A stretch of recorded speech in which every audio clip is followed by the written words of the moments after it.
오늘 하나님이 주시는 말씀 보겠습니다. 오늘 하나님이 주시는 말씀은 사도행전 2장 37절에서 47절까지의 말씀입니다.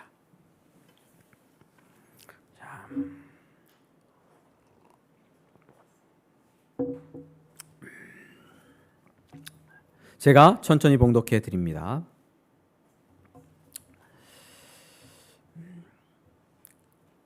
그들이 이 말을 듣고 마음에 찔려 베드로와 다른 사도들에게 물어 이르되 형제들아 우리가 어찌할꼬 하거늘 베드로가 이르되 너희가 회개하여 각각 예수 그리스도의 이름으로 세례를 받고 죄사함을 받으라. 그리하면 성령의 선물을 받으리니 이 약속은 너희와 너희 자녀와 모든 먼데 사람 곧 우리 하나님이 얼마든지 부르시는 자들에게 하신 것이라 하고 또 여러 말로 확증하며 권하여 이르되 너희가 이 패역한 세대에서 구원을 받으라 하니 그 말을 받은 사람들은 세례를 받음에 이 날에 신도의 수가 3,000이나 더하더라. 그들이 사도의 가르침을 받아 서로 교제하고 떡을 떼며 오로지 기도하기를 힘쓰니라. 사람마다 두려워하는데 사도들로 말미암아 기사와 표적이 많이 나타나니 믿는 사람이 다 함께 있어 모든 물건을 서로 통용하고 또 재산과 소유를 팔아 각 사람의 필요를 따라 나눠주며 날마다 마음을 같이하여 성전에 모이기를 힘쓰고 집에서 떡을 떼며 기쁨과 순전한 마음으로 음식을 먹고 하나님을 찬미하며 또 온 백성에게 칭송을 받으니 주께서 구원받는 사람을 날마다 더하게 하시니라. 아멘. 오늘도 주님께서 우리 그 사랑한들 교회와 함께 계시고 모든 성도들을 권능과 능력으로 붙들고 계시는 줄 믿습니다. 방금 제가 어린이 신앙 강좌하면서 말씀드렸듯이 제가 5주 마치고 나면 백요한 전사님께서 오셔서 바톤을 이어받아서 Y형이라고 이제 가칭 붙였는데 Y 오빠가 될 수도 있고 함께 어린이들과 함께 말씀 나누는 시간을 좀 갖고요. 또 백요한 전사님과 함께 또 어린이들 뭐 캠프라든지 이런 프로그램들을 좀 계획을 좀 해보려고 하고 있습니다. 위에서 기도해 주십시오. 우리 백요한 전사님은 건강한 교회 백왕은 목사님 교회 함께해서 훈련받고 출석하고 있고요. 저희 교회와 연결되어서 네트워크로 함께 사역하고 있는 귀한 어린이 사역자이십니다. 함께하는 귀한 좋은 시간들이 우리 안에 넘치게 될 줄 믿습니다. 다음 주에는 우리 성유진 센터장님께서 주일 예배 기도 해주실 겁니다. 이번 주는 몸이 좀 너무 안 좋으셔서 부득이하게 다음 주로 연기하게 됐습니다. 센터장분들이 기도하니까 제가 더 힘이 나고 예배 시간에도 큰 은혜가 되는 것 같습니다. 좋죠? 네, 이제 센터장분들이 돌아가고 기도하고 또 이제 센터마다 또 돌아가면서 성도들도 함께 기도하는 시간을 가지면 좋겠다 하는 생각도 해보게 됩니다. 자, 사도행전 말씀입니다. 오순절 성령 충만, 성령 세례를 받은 베드로가 하나님의 말씀을 전했죠. 그 말씀의 핵심은 예수 그리스도였습니다. 예수 그리스도의 죽으심에 대해서, 부활에 대해서, 승천하심에 대해서, 그가 성령을 부어주심에 대해서 말씀했습니다. 그것이 복음이죠. 그 복음을 들은 사람들의 반응이 대단했습니다. 들었자 어떻게 했습니까? 그들이 이 말을 듣고 마음에 찔려, 이렇게 37절 되어 있거든요. 구체적으로 뭐가 마음에 찔렸을까요? 예수 그리스도 하나님께서 아들을 보내셨으나 너희가 십자가에 내어 죽게 했다. 그 아들 예수를 십자가에 죽였다는 거죠. 직접적으로 그 당시의 사람들은 예수 그리스도를 십자가에 못 박을 때 그 앞에 있던 사람들도 있었을 것이고 바라바를 놔주고 예수를 십자가에 못 박으라고 외쳤던 군중들도 모여 있었을 겁니다. 그런 사람들이 마음에 찔렸어요. 우리가 어찌할꼬 하는 탄식과 외침을 베드로에게 했죠. 그러자 베드로가 예수 그리스도의 이름으로 세례를 받고 회개하고 세례를 받아라 라고 말했습니다. 그리고 사람들은 예수 그리스도의 이름으로 세례를 받았습니다. 그 말을 받은 사람들은 세례를 받음에 이 날에 신도의 수가 3,000이나 더하더라. 3,000명이 회개하고 주께로 돌아오는 놀라운 역사가 있었죠. 히터 좀 켜주시면 좋겠습니다. 사모님. 놀라운 역사가 있었습니다. 그리고 어떤 일이 일어났습니까? 사람들이 세례받고 회개하고 세례받은 사람들이 막 몰리기 시작했어요. 모여들기 시작했어요. 그래서 날마다 모여서 사도의 가르침을 받고 떡을 떼며 교제하는 역사가 일어났고요. 그런 교제 중에 병자가 낫고 기적과 이사가 나타나는 역사도 있었고요. 그 다음에 믿는 사람들이 자기의 소유를 팔았어요. 어떤 사람은 땅을 팔고 어떤 사람은 금을 팔고 팔아가지고 돈이 필요하고 먹을 것이 필요한 사람들에게 필요에 따라 나누어 주는 이상한 나눔의 역사도 일어났습니다. 재산과 소유를 파는 역사죠. 그리고 날마다 모여서 성전에 모여 예배하고 가정에 모여서 예배하고 교제하는 역사가 이어졌고요. 그리고 그런 일들이 주변 백성들이 볼 때는 굉장히 좋은 일이어서 주변 백성들이 이 무리들을 칭찬했어요. 그러면서 많은 사람들이 이 무리에 함께 동참하게 됩니다. 예수님을 믿는 자리에 동참하게 되고 교회가 부흥하고 성장하는 역사가 나타났습니다. 이 구절을 읽을 때마다 흥분되죠. 이런 역사가 우리 안에 있었으면 좋겠다. 여러분 아멘이십니까? 아멘입니다. 정말 이런 부흥이 그 사랑하는 교회, 한국교회 안에 다시 일어나면 좋겠습니다. 그런데 여기서 우리가 좀 집중해서 볼 것은 이런 역사에서 성령 충만함으로 말미암아 하나님의 말씀을 듣고 믿은 사람들 안에 성령께서 임재하심으로 말미암아 나타난 결과가 어떤 것이었는지 좀 살펴보면 성령께서 어떤 분이고 우리 인생 가운데 어떤 일을, 우리 교회 가운데 어떤 일을 행하시는지 좀 알 수 있거든요. 그래서 잘못된 성령의 역사를 추구한다든지 잘못된 길로 우리 교회가 나가는 것을 이렇게 좀 붙잡아 줄 수 있는 역할도 하게 됩니다. 먼저 어떤 일이 일어났냐 하면 그들이 사도의 가르침을 받아 서로 교제하며 떡을 뗐다 이렇게 말하고 있는데요. 42절에 사도의 가르침을 받는 일이 먼저 있었습니다. 여러분, 사도의 가르침을 받는 일. 성령은 진리의 영이십니다. 믿으십니까? 당시 교회는 성령 충만받고 어떤 황홀경, 엑스터시 어떤 황홀경 속에서 머물러 있었던 것이 아닙니다. 그렇죠? 황홀경 속에 있었기 때문에 지성적인 활동, 이성적인 활동은 중지하고 있었던 것이 전혀 아닙니다. 그들은 반지성주의자들이 아니었습니다. 사도들에게 진리를 배우고 말씀을 배웠습니다. 가르침을 받았습니다. 초대교회 공동체는 성령의 임재가 있는 공동체는 배우고 가르치는 역사가 이어집니다. 믿으시기를 바랍니다.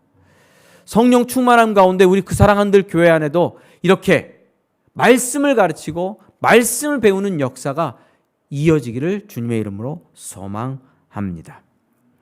우리가 성령 충만하면 착각하는 게 자꾸 어떤 뭐랄까요, 꿈을 꾸고 환상을 보고 마음이 막 감동되고 눈물을 쏟고 감격하는 쪽으로만 생각을 합니다. 여러분, 감격하는 감정적인 정서적인 터치가 성령의 역사 가운데 있음을 믿습니다.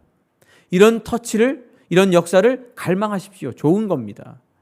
그러나 성령의 역사에서 빠질 수 없는 것은 진리를 가르치고 진리를 배우는 일입니다.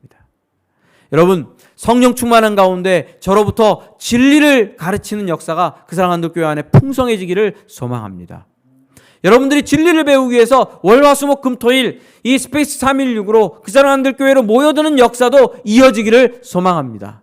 샘터마다 모여서 하나님의 말씀을 함께 읽고 하나님의 말씀을 상고해 보자. 바이블타임을 읽고 바이블타임 말씀을 상고해보자. 네가 오늘 읽고 깨달은 말씀은 뭐냐? 서로 샘터전과 함께 나누고 배우는 역사도, 진리에 집중하는 역사도 성령으로 말미암아 일어나기를 소망합니다. 여러분들 안에 이런 갈망들이 조금이라도 있다면 성령께서 이미 역사하고 계시는 겁니다. 이 일을 추구하시기를 바랍니다. 더욱 성령께서 강하게 역사해 주실 줄 믿습니다. 또 어떤 일이 일어났습니까? 가르치는 일, 배우는 일이 일어났고요. 교제하는 일이 있었습니다. 교제하는 일. 43절 말씀, 42절 말씀 계속 한번 읽어보겠습니다. 그들이 사도의 가르침을 받아 서로 교제하고 떡을 떼며 오로지 기도하기를 힘쓰니라. 여기 서로 교제하고 떡을 떼며 이렇게 돼 있잖아요. 서로 교제하고 떡을 떼며 기도했다. 이런 말씀이 있고요. 그 다음에 44, 45절 두 절 말씀도 같이 읽어봅니다. 자, 읽겠습니다. 시작. 믿는 사람이 다 함께 있어 모든 물건을 서로 통용하고 또 재산과 소유를 팔아 각 사람의 필요를 따라 나눠주며. 놀라운 교제의 역사가 있었습니다. 코이노니아인데요. 교제는 같이 쓴다, 공통으로 쉐어한다, 서로 나눈다, 함께 한다, 이런 뜻입니다. 직접적으로 말하면요. 코이노니아는요. 서로 성부, 성자, 성령의 역사를 공유했고요. 생명의 역사를 공유했습니다. 생명 안에서 코이노니아였죠. 그 다음에 뭐도 나누었습니까? 자기가 가진 재산도 나누는 놀라운 역사가 일어났습니다. 여러분, 이 일은 굉장히 이상한 일입니다. 자기 소유를 팔아 필요한 사람에게 나눠주는 일. 기독교 역사에서 이런 일 보기가 굉장히 어렵습니다. 교회 안에서 이런 일 일어나기가 굉장히 어렵습니다. 뭐 조금씩 나누는 일이 있어도 여기는 좀 더 그 일이 급진적으로 일어났어요. 어떤 사람 같은 경우에는 땅을 팔아서 나눠주는 역사도, 자기 땅을 팔아서 그냥 나누어줬어요. 사도들 앞에 갖고 왔어요. 자기 재산, 전 재산을 팔아서. 그런 일도 일어났어요. 여러분, 이 일을 보면서 우리가 주의해야 될 것은 이 구절이 기독교인은 사유 재산을 가지면 안 된다는 쪽으로 나가면 안 됩니다. 어떤 교회는 이 구절을 너무 문자적으로 이용해서 그럴 수 있어요. 우리 교회에 들어오면 여러분들의 모든 재산은 우리 교회로 귀속됩니다. 재산을 다 교회에 바치고 함께 공동으로 먹고 씁니다. 예전에 이스라엘의 쿰란이라는 그 공동체가 있었는데 거기는 그런 공동체가 있었어요. 이단들 중에도 그런 공동체가 있죠. 자기 소유를 다 팔아갖고 갖고 들어와야만 된다. 예전에 다 팔아가지고 들어간 이런 공동체들이 신앙촌 이런 데도 있었고 다른 몇몇 이단들에서도 아직도 일어나고 있는 일입니다. 그러나 우리는 사유재산 개인의 소유를 인정합니다. 하나님은 구약 성경을 보시면 이스라엘 백성들에게 각 지파마다 각 가족 가문마다 뭐를 나눠주셨죠? 땅을 나눠주셨어요. 공동으로 관리하는 게 아니에요. 각자 주고 개인이 가족마다 농사지며 먹고 살 수 있도록 하셨고 그 농사지어서 얻은 곡식의 몫은 누굴 거였어요? 개인이 가져서 마음대로 먹고 마음대로 할 수 있도록 하나님께서 허락해 주셨습니다. 전쟁에서 승리하면 전리품은요? 전쟁에 참여한 사람들이 되죠. 아주 특별한 경우, 예외적인 경우, 여리고성 전투나 이런 경우 빼고는 하나님께서 개인이 소유하도록 허락하셨습니다. 이거는 하나님의 뜻입니다. 개인이 갖고 소유하고 자기가 먹고 마시고 자유롭게 할 수 있도록 하나님께서 허락하신 것이지요. 기독교는 그런 면에서 단순히 공산주의, 사회주의, 급진적인 공산주의, 사회주의와 다릅니다. 여러분, 공산혁명이라는 게 뭐죠? 공산혁명? 어떤 이 구절을 이야기하면서 공산주의나 사회주의, 마르크스, 엥겔스의 공산주의나 사회주의를 어떻게 연결시켜 보려고 하는 분들이 있는데 그것과 여기 성경에 나오는 헌신과는 굉장히 다른 것입니다. 공산주의는 이런 거죠. 프롤레타리아 혁명, 혁명적인 게 있어야 됩니다. 혁명이 일어나서 사람들을 강제적으로 제압하고 그들의 재산을 팔아서 서로 공유 경제를 이루는 거겠죠. 그러나 여러분, 오늘 본문을 보십시오. 어디에도 그런 현적 없습니다. 자발적으로 일어났습니다. 스스로 나누고 스스로 팔아서 서로의 필요를 채워주는 나눔과 사랑의 역사가 일어났습니다.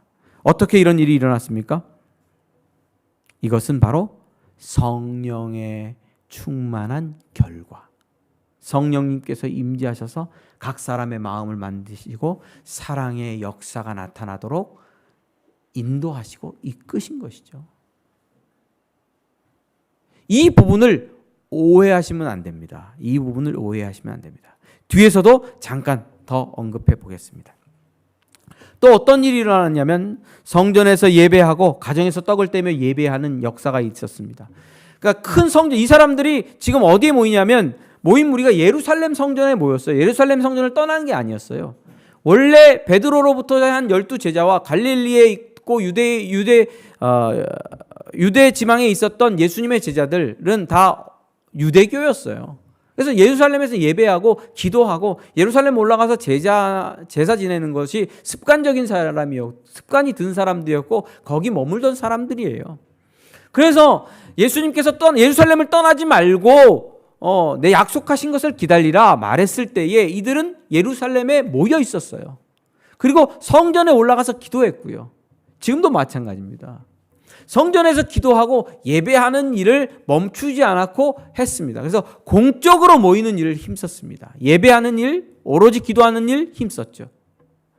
이것뿐만 아니라 한 가지 더 했는데 뭐냐면 흩어져서 각 가정에서 옆에 주위 몇 가정들이 모여서 밥을 먹고 함께 하나님을 예배하고 기도하는 일도 이어졌습니다. 저는 성령 충만한 교회 공동체는 대그룹으로도 모이지만 흩어져서 소그룹으로도 모이게 된다고 믿습니다. 그 사랑하는 교회 함께 모여서 예배하는 가운데 성령께서 충만하게 역사하고 계시다고 믿습니다.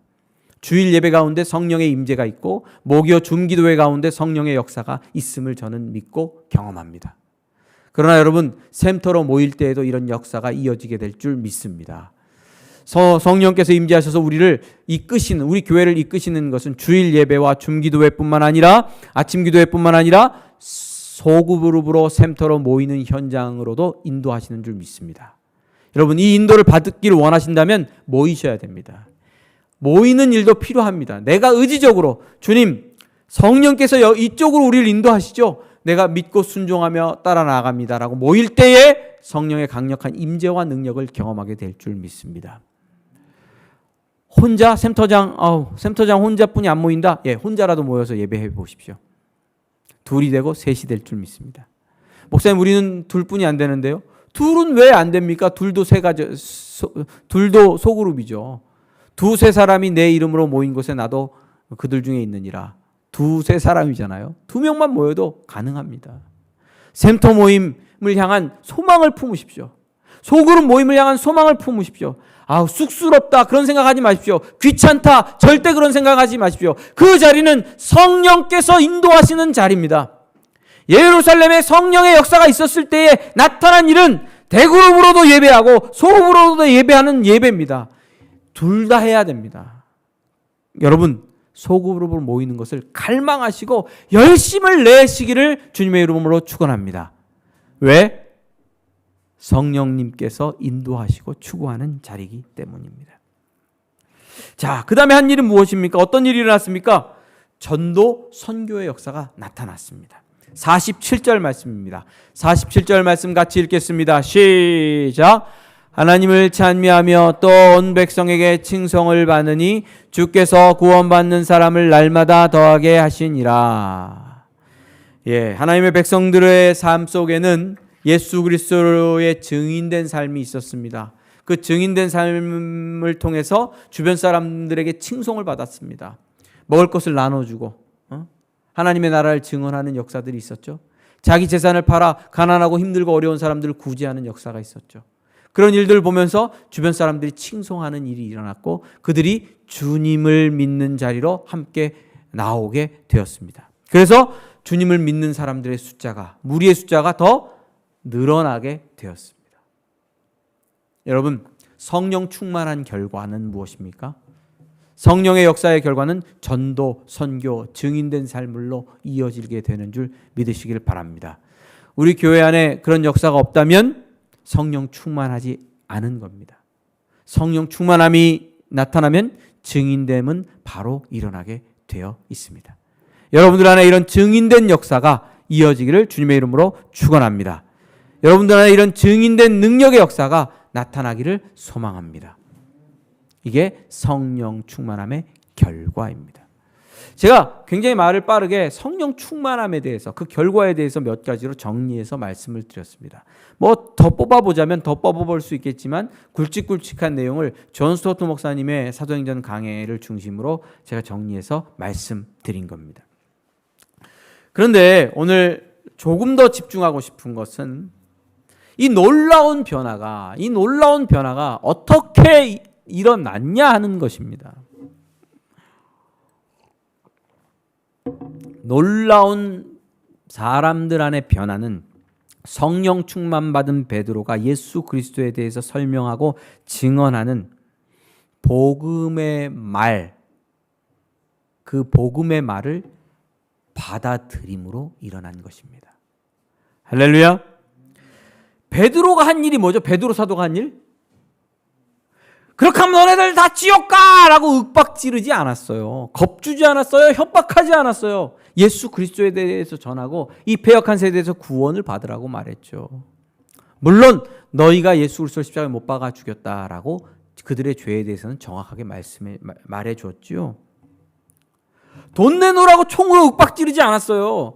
네 재산을 팔아서 교회에 갖다 바치고 가난하고 어려운 사람들에게 나눠주고 구제하자라고 하면서 총 들고 협박하지 않았습니다. 물리적인 어떤 혁명이 일어나질 않았습니다. 혁명이 뭐죠? 서울대학교 철학연구회인가요? 거기서 이 네이버에 이 철학에 대한 글을 쭉 올려놨어요. 그러면서 이 공산주의, 사회주의 혁명 이런 에 관해서 이 글을 쓴 것이 있습니다. 제가 좀 읽어드릴게요.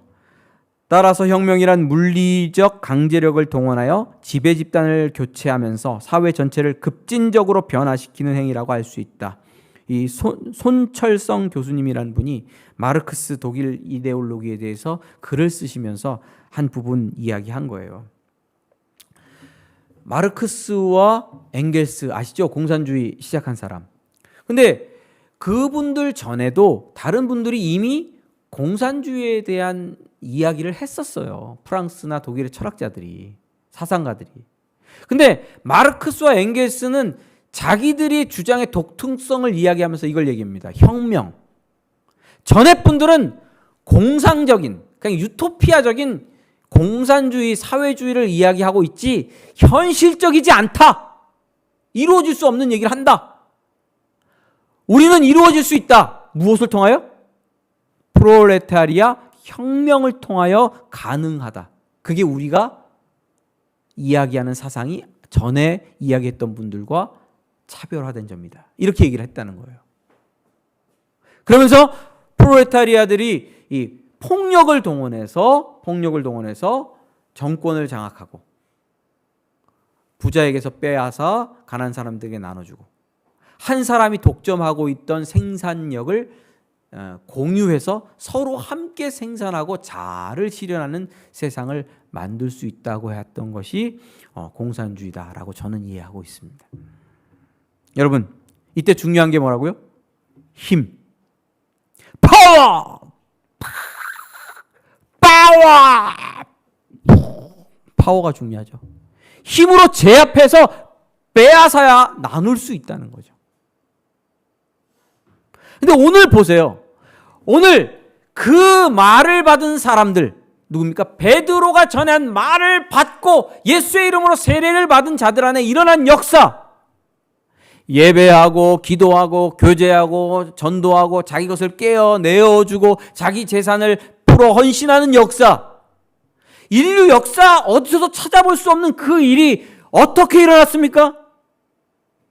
혁명을 통하여? 예, 혁명이죠. 어떤 혁명입니까? 성령의 혁명이겠죠.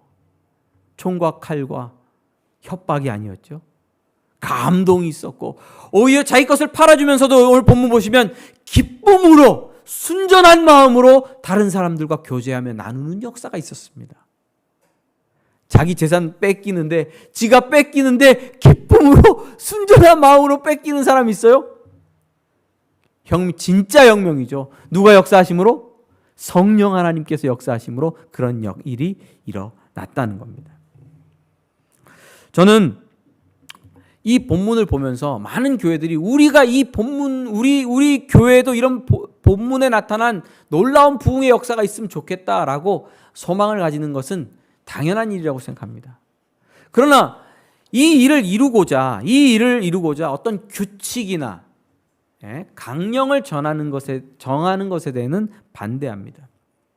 많은 분들이 많은 모임에서 우리에게도 이런 일이 일어나기 위하여 이거 하고 저거 하고 헌금은 이거 하고 저거 하고 재산을 팔아서 나눠주고 규칙이나 법칙이나 교회 안에 가이드를 정하는 것, 법을 정하는 것을 통해서 이런 것을 이루려고 이런 사도행전의 역사를 이룰 수 있다고 생각하는 경우들이 있거든요. 저는 그건 아니라고 생각합니다. 오직 진리의 말씀이 선포되고 그 말씀을 받은 사람들이 성령 충만함 받을 때에 성령의 역사하심으로 말미암아 자유롭게 자발적으로 이런 놀라운 역사가 일어날 수 있다고 믿습니다. 할렐루야. 이것은 다른 걸로는 설명할 수 없는 성령의 강력한 역사이고 성령의 강력한 역사 속에서만 이런 일들이 우리 안에 일어날 수 있다고 믿습니다. 교회는 하나님의 밭입니다. 그 밭에 진리의 씨앗이 뿌려지고 성령께서 임재하셔서 농사를 지으시죠. 사랑과 희락과 화평과 자비와 양선과 온유와 절제와 오래 참음과 충성의 열매를 맺게 하시죠. 급진적으로 성령이 충만하게 역사하실 때, 성령의 세례를 베푸실 때 급진적으로 우리 안에 이런 일들도 일어나고 우리가 맛볼 수 있다고 저는 믿습니다. 마지막으로 한 번 더 한 구절 더 살펴보면 좋겠습니다. 자, 47절 말씀인데요. 47절 말씀 같이 한번 읽어볼까요? 자, 47절 읽겠습니다. 시작. 하나님을 찬미하며 또 온 백성에게 칭송을 받으니 주께서 구원받는 사람을 날마다 더하게 하시니라. 주께서 구원받는 사람을 여기에 집중해 보십시오. 결국 누가는 사도행전을 기술하면서 이런 3,000명이 한꺼번에 회개하고 돌아오며 예루살렘 교회에 놀라운 부흥의 역사가 있었던 것의 이유를 이렇게 말합니다. 주께서 구원받는 사람의 숫자를 더하셨다. 결국 하늘과 땅의 모든 권세를 가지신 분은 누구십니까? 보좌 우편에 계신 우리 주님 예수님인 줄 믿으시길 바랍니다. 교회의 교회됨은 예수님께 달린 것입니다. 교회의 부흥도 예수님께 달린 것입니다. 전도, 선교, 참된 교제의 역사도 예수님께 달린 것인 줄 믿습니다. 예수님께서 이루시고 계시고 역사하고 계시다 하는데 우리가 위로를 받을 수 있습니다. 우리 자신을 바라볼 때 실망하고 좌절할 수 있죠. 하나님, 우리 교회는 왜 이렇게 약해요? 우리 교회는 안 될 것 같아요. 우리 센터는 왜 이렇게 약해요? 우리 센터는 모이기에 힘쓰지 않아요. 우리는 안 될 것 같아요. 우리 아이들을 어떻게 말씀으로 교육해야 되죠? 우리는 다음 세대를 어떻게 키워야 되죠? 우리는 알 수 없고 우리는 연약하고 우리는 부족하고 이게 없고 저게 없고 아버지 하나님, 우리는 아무것도 없어요. 그러나 누가 계십니까? 하늘과 땅의 모든 권세를 가지신 예수님께서 살아계십니다. 보좌 우편에 계셔서 성령으로 우리를 통치하고 계십니다. 그 안에 그 사랑 한들 교회 성도들과 또 온 교회에 소망이 있음을 믿습니다.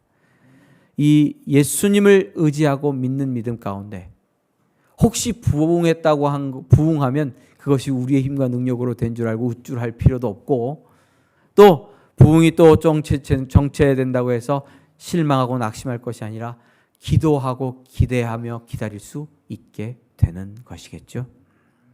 주님께서 살아계셔서 여러분들과 저를 붙들고 계심을 믿으면서 승리하는 삶을 향하여 나아가시기를 주님의 이름으로 축원합니다. 할렐루야. 마지막으로 한 광고 드립니다. 우리가 성령 충만함 받기 위하여 줌기도회를 하고 있죠. 우리 함께 열심히 참석해 주셔서 감사합니다. 이번 주에는 청소년들, 그러니까 중고등학교 연령대의 청소년들의 기도 제목을 가지고 특별히 간구해서 기도하려고 합니다. 기도 제목을 센터장들에게 전해 주시면 좋겠습니다. 기도하겠습니다.